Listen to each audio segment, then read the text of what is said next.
سب سے پہلے آپ کو بتائیں امن کی کوششوں کو دھچکا گرم کے علاقے بگن میں نامعلوم افراد کی فائرنگ سے ڈپٹی کمشنر سمیت 5 افراد زخمی ہو گئے۔ ڈپٹی کمشنر کی سی ایم ایچ ٹل سے ہیلی کاپٹر کے ذریعے پشاور منتقلی۔ ڈپٹی کمشنر کے زخمی محافظ کو بھی پشاور منتقل کر دیا گیا۔ فائرنگ کے واقعے کے بعد امدادی اشیاء بھیجنے کا عمل تعطل کا شکار، بگن جانے والی گاڑیوں کو روک دیا گیا۔ امدادی اشیاء کے ٹرکوں کی تورپل کے مقام سے واپسی۔ مشیر اطلاعات کے پی بیرسٹر سیف نے کہا کہ ڈپٹی کمشنر کی حالت خطرے سے باہر ہے۔ کے پی کے ضلع کرم میں امدادی اشیاء بھیجنے کا عمل رک گیا۔ بگن میں نامعلوم شرپسندوں کی فائرنگ سے ڈپٹی کمشنر جاوید محسود سمیت 5 افراد زخمی ہو گئے۔ فائرنگ کے بعد بگن کو روانہ امدادی اشیاء کے ٹرکوں کو روک دیا گیا۔ تورپل کے مقام سے امدادی سامان لے جانے والے قافلے کی واپسی شروع ہو گئی۔ وزیر اعلیٰ کے پی کے نے واقعے کی مذمت کرتے ہوئے متعلقہ حکام سے رپورٹ طلب کر لی۔ ان کا کہنا تھا امن کو سبوتاژ کرنے کی سازش کی گئی۔ مشیر اطلاعات بیرسٹر سیف کا کہنا تھا ڈپٹی کمشنر کی حالت خطرے سے باہر ہے۔ صدر مملکت اور وزیر اعظم نے گاڑیوں کے قافلے پر فائرنگ کی شدید مذمت کی ہے۔ شہباز شریف نے کہا امن معاہدے کو نقصان پہنچانے کی کوشش کی گئی۔ وزیر داخلہ نے بھی اسے گھناؤنی سازش قرار دیا۔ کے پی کے گورنر فیصل کریم کنڈی کا کہنا تھا کہ فائرنگ کا واقعہ صوبائی حکومت کی نااہلی اور ناکامی کا منہ بولتا ثبوت ہے۔ امن گرینڈ جرگے میں کرم کے دونوں فریقوں کی جانب سے کامیاب مذاکرات کے بعد قافلے کی شکل میں امدادی اشیاء بھیجنے کا فیصلہ کیا گیا۔ کرم میں ڈپٹی کمشنر کے قافلے پر حملے سے متعلق تحقیقاتی اداروں نے رپورٹ مرتب کر لی۔ تحقیقاتی ادارے کی رپورٹ کے مطابق امن معاہدے کے تحت ادویات اور اشیاء خورنوش پر مشتمل سامان کا پہلا قافلہ کرم کے لیے روانہ ہونا تھا۔ اس کے علاوہ کرم میں افسوسناک واقعہ صبح 10:35 پر پیش آیا۔ قافلہ روانہ ہونے سے قبل مذاکراتی ٹیم سڑک کھلوانے کے لیے مذاکرات کر رہی تھی۔ تقریباً 40 سے 50 مسلح شرپسندوں نے ڈپٹی کمشنر جاوید محسود اور سرکاری گاڑیوں پر فائرنگ کی۔ حملے میں ڈپٹی کمشنر سمیت 3 پولیس اور 2 ایف سی اہلکار زخمی ہوئے۔ وزیر داخلہ محسن نقوی سے عوامی نشر پارٹی کے سربراہ ایمل ولی خان کی ملاقات ہوئی۔ کرم میں سرکاری گاڑیوں پر فائرنگ کے واقعے کی مذمت کی گئی۔ ڈپٹی کمشنر اور دیگر زخمیوں سے یکجہتی کا اظہار بھی کیا گیا۔ محسن نقوی نے کہا کہ ملک دشمن قوتیں فائرنگ کی آڑ میں امن معاہدے کو سبوتاژ کرنا چاہتی تھیں۔ سرکاری گاڑیوں پر حملہ بزدل دشمن کی سوچی سمجھی سازش ہے۔ دونوں رہنماؤں نے خارجی دہشت گردوں کے خلاف سیکیورٹی فورسز کی کارروائیوں کو سراہا۔ ایمل ولی خان کا کہنا تھا کہ شہداء نے اپنے لہو سے امن کی آبیاری کی ہے۔ کے پی حکومت کی صوبے میں ریٹ ختم ہو گئی ہے۔ صوبائی حکومت کا فوکس صوبے پر کم، اڈیالہ جیل کے قیدی پر زیادہ ہے۔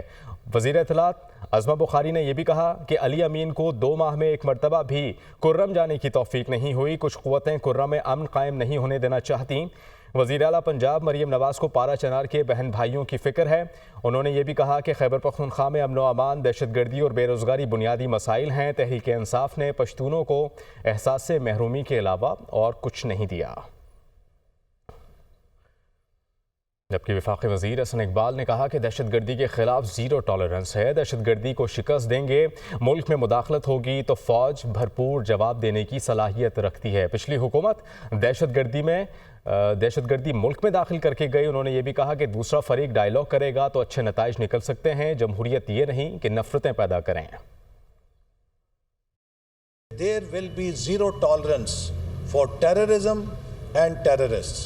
اور ہم اس دہشت گردی سے اسی طرح نپٹیں گے انشاءاللہ تعالی جیسے 2013 اور 2017 کے درمیان ہم اس سے نپٹے۔ پاکستان کے اندر اگر کہیں سے بھی کوئی مداخلت ہوگی تو اس کا بھرپور جواب دینے کی پاکستانی فوج صلاحیت رکھتی ہے۔ دوسرا فریق اگر ریزنیبل ڈائیلاگ اور ریزولوشن کی کوشش کرے گا تو ضرور کوئی اچھے نتائج نکل سکتے ہیں۔ ڈیموکریسی یہ نہیں ہے کہ ہم لوگوں میں نفرتوں کی دیواریں کھڑی کر دیں، لوگوں کو ایک دوسرے سے لڑا دیں۔ ملک تب کامیاب ہوتے ہیں کہ جب اس ملک کے اندر پازیٹیو سینرجی پیدا ہوتی ہے۔ سینیٹر عرفان صدیقی کہتے ہیں کہ پاکستان تحریک انصاف نے مطالبات تحریری شکل میں نہ دیے تو مذاکرات میں مشکلات پیش آ سکتی ہیں۔